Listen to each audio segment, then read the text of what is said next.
to the local shop. How they work is they take it and call after a few days. They measure everything, and in this case only light honing was needed. They check everything together with piston. They fit it in. Worst case scenario, maybe everything is worn out, so they can bore it to the bigger bore. They can buy a new piston for you if you want. In this case it wasn't necessary. Everything was good. I cleaned everything from carbon deposits, so I'm going to align these gaps. I can't leave it like this, like two gaps in the row. I need to make like manual states 120 degrees apart, and then I'm going to fit piston in the cylinder and attach it to the engine. So nothing to see here, only nice water cooling jacket. And another nice thing about this particular engine is that the cylinder can be bolted directly to the head and taken out as one unit, so you don't need to replace the head gasket every time you want to pull the head of the engine. And I will use Fisha. I'm going to reuse my rings. This project is more like educational one. I'm not worried about making everything last for very long. If I have any problems, I will change the rings without even changing the head gasket. I made another video about assembling the head plastic cover, new gasket. This aftermarket valve adjustment things costs like €2 at a local shop. These are standard 10mm ones, and they come in different thicknesses, so you must select the ones you need.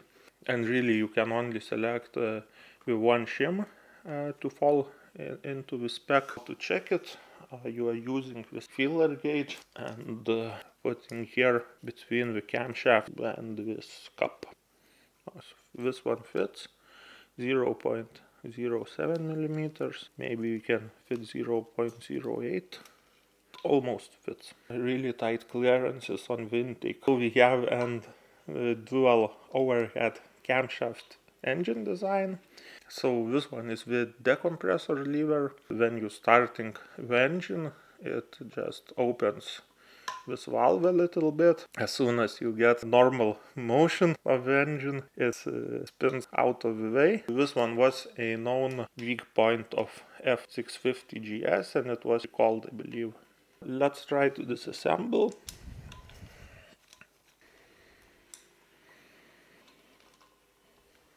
Nothing fancy here. It's a two pieces design, the upper and lower brackets. This one is simple one, and this one has some oil passages. Another interesting thing, for example, KTM uses only the top bracket, bottom one is unnecessary. In this case we have two of these shims for adjusting valves, and now it was just a matter of choosing the right shims. I adjusted everything. I'm installing dowel pins here and torquing everything to spec. Dowel pins goes here. This one also doubles as an oil passage.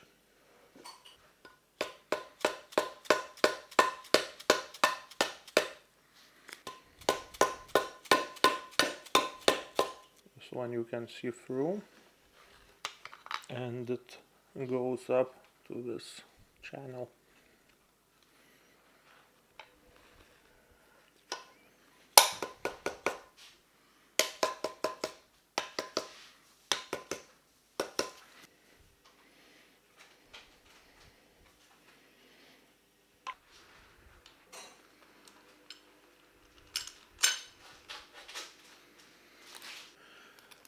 So the last check, now I can fit 0.08 millimeters one.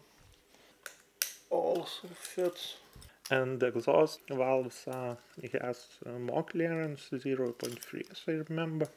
I can hardly fit 0.3 here. I can fit it here.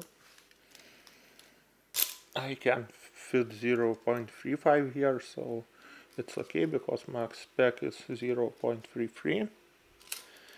And this one accepts 0.25 easily, so it's a little bit less than 0.3. free.